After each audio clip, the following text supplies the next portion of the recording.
बिस्मिल्लाहिर्रहमानिर्रहीम। आज का जो हमारा टॉपिक है वो है एक्सपेरिमेंटल डिज़ाइन पे। An experimental design we mean a plan.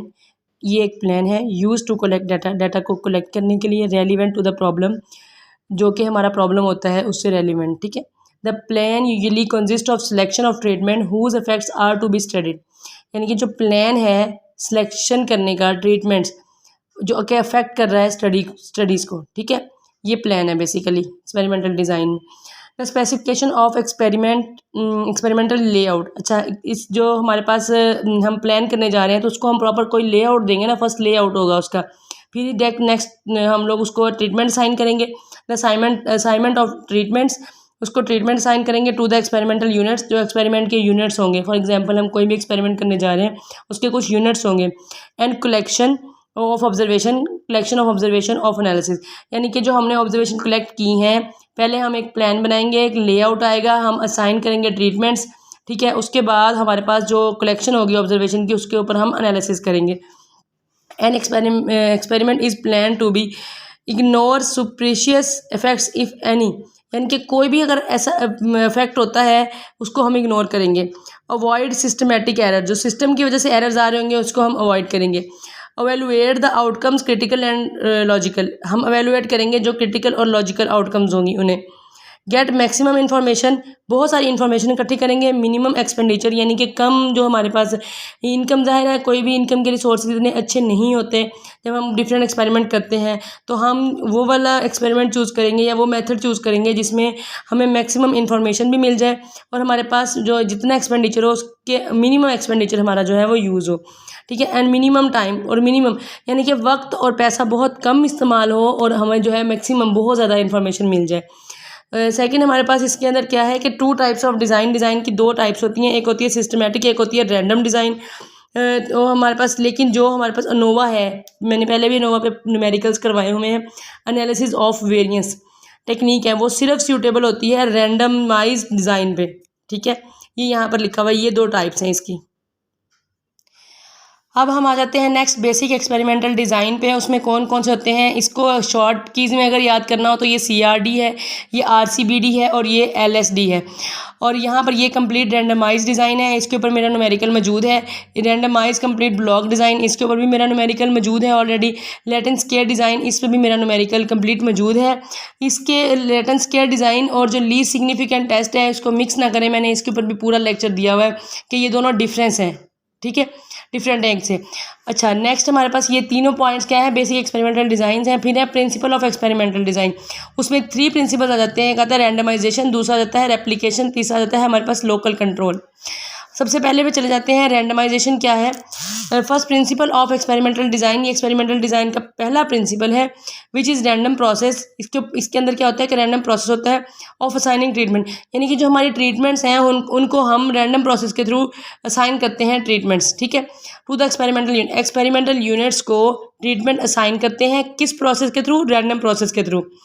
Random process क्या है, implies every possible allotments of treatments है सेम प्रोबेबिलिटीज़। क्या है, जो हमारे पास रैंडम प्रोसेस है हम पॉसिबल अलॉटमेंट्स कर सकते हैं। ठीक है, यानी कि हम ट्रीटमेंट्स असाइन कर सकते हैं।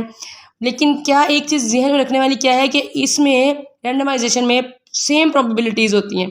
ये MCQs के तौर पे भी आ सकता है। ठीक है, कि जब हम लोग रैंडम प्रोसेस करते हैं, रैंडमाइजेशन करते हैं, तो उसमें जो प्रोबेबिलिटीज़ होती हैं वो सेम होती हैं, ग्रेटर देन होती हैं, लेस देन होती हैं, या फिर नॉट इक्वल टू होती हैं। क्या होता है, तो इस तरह का MCQs भी पेपर में आ सकता है कि जब हम रैंडमाइजेशन करते हैं, रैंडम प्रोसेस करते हैं, ट्रीटमेंट असाइन करते हैं एक्सपेरिमेंट्स को, तो हमारे पास जो प्रोबेबिलिटीज़ हैं वो सेम होती हैं। Experimental units, smallest division of experimental material. Experimental unit क्या होता है, स्मॉलेस्ट डिवीजन की हुई होती है किसकी, एक्सपेरिमेंटल मटेरियल की, यानी कि जो एक्सपेरिमेंट हम परफॉर्म करने जा रहे हैं उसको हम डिवाइड कर लेते हैं एक्सपेरिमेंटल यूनिट्स में। ठीक है, ट्रीटमेंट्स क्या है, and experiment condition whose effects is to be measured and compared. Treatments वो हैं कि एक्सपेरिमेंट की जो कंडीशन है, ठीक है, उसके ऊपर जो अफेक्ट हुआ है उसको हम मेजर करते हैं और कंपेयर करते हैं। ठीक है, पर्पस ऑफ रैंडमाइजेशन, पर्पस क्या है रैंडमाइजेशन का, पहली बात तो ये रैंडम प्रोसेस है और इसका पर्पस क्या है, हमारे पास पर्पस है रिमूव बाइस, एरर को रिड्यूस करती है, बाइस को रिमूव करती है। बाइस बेसिकली एरर को शो करता है कि इसके अंदर जो डाटा हम परफॉर्म कर रहे हैं उसके अंदर कितना बाइस है, एरर्स हैं। ठीक है, अदर सोर्स एक्सट्रेनियस वेरिएशन, यानी कि जो एक्स्ट्रा हमारे पास सोर्सेज हैं ये होते हैं सेट होते हैं जो हम वैल्यू कर रहे होते हैं, उनकी जो वेरिएशन होती है वो वेरिएशन नॉट कंट्रोलेबल होती है, ठीक है। और वेरिएशन उसको रिमूव के लिए भी ये रैंडमाइजेशन यूज होती है। उसके बाद क्या है, एडवांटेजेस क्या है इसकी, प्रोवाइड स्टैटिस्टिकल टेस्ट, ये हमें जो है रैंडमाइजेशन जो है हमें स्टैटिस्टिकल टेस्ट प्रोवाइड करता है ताकि हम एरर को चेक कर सकें, फिर उसको रिड्यूस कर सकें और उसको जो हमारे पास एक्सपेरिमेंटल डिज़ाइन है उसको हम बेटर कर सकें, यानी कि उसको अच्छा बना सकें, उसके अंदर से जो चीज़ें रिमूव करने वाली हैं वो हम रिमूव कर सकें। जैसे कि हमने कहा बाइस रिड्यूस करना, पर्पज़ इसके ये होते हैं, अदर वेरिएशन को रिड्यूस करना। नेक्स्ट पॉइंट है हमारे पास रेप्लिकेशन। रेप्लिकेशन क्या है, रिपीटिंग द वैल्यूज़, यानी कि ये सेकंड एक्सपेरिमेंटल डिज़ाइन है, इसमें हम क्या करते हैं, repetition of basic experiments again and again, repeat and match the answers true और नॉट, यानी कि हम जो हमारे पास एक्सपेरिमेंट होते हैं वो बार बार हम रिपीट करते हैं। उसको रिपीट करने का मकसद क्या होता है कि उसके अंदर जो हम फिर उनको कंपेयर करते हैं कि उसके अंदर जो है एरर को हम रिड्यूस कर सकें, ठीक है, प्रॉब्लम्स को हम डिटेक्ट कर सकें, फिर उनको रिमूव कर सकें।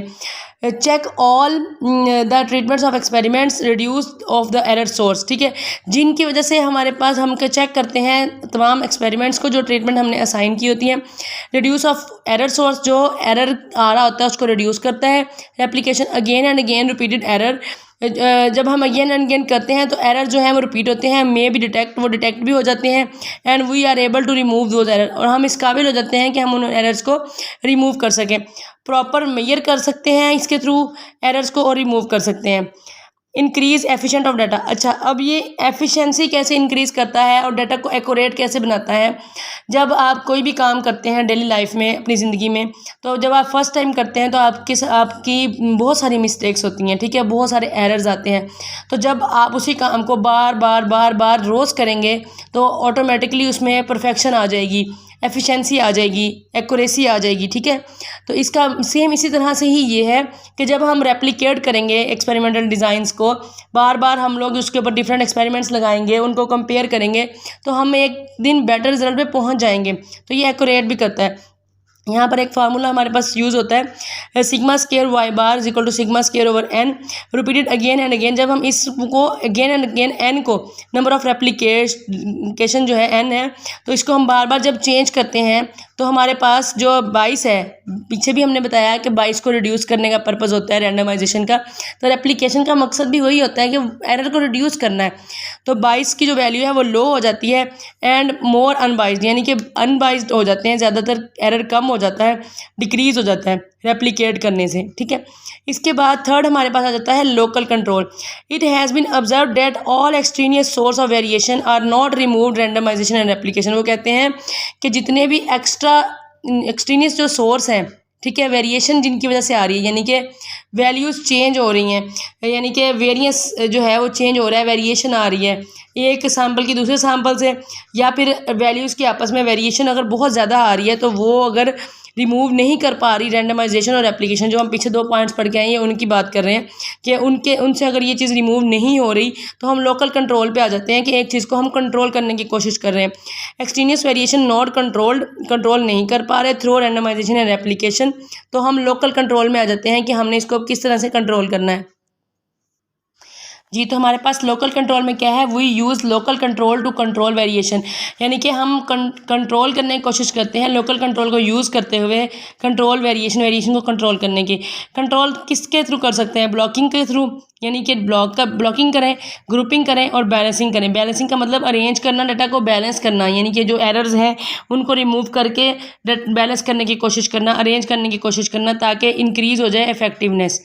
ब्लॉकिंग कर सकते हैं, ग्रुपिंग कर सकते हैं, डाटा की ग्रुपिंग करते हैं। फॉर एग्जांपल अगर कोई 100 लोग हैं, ठीक है, उनको हम एक बंदा अगर हैंडल कर रहा है तो बहुत सारे इश्यूज आएंगे उस एक इंसान को, ठीक है। और अगर हम टीम बना देते हैं कि जो है 10 लोग जो हैं वो 10 लोगों को, या 10 लोग जो है वो 5 लोगों को डील करेंगे, तो ऑटोमेटिकली जो हमारा एरर है वो रिड्यूस होना शुरू हो जाता है, एक्यूरेसी आनी शुरू हो जाती है और हम कंट्रोल्ड में, तो यानी कि ग्रुपिंग मेथड जो है वो बहुत ज़्यादा बेनिफिशियल होता है।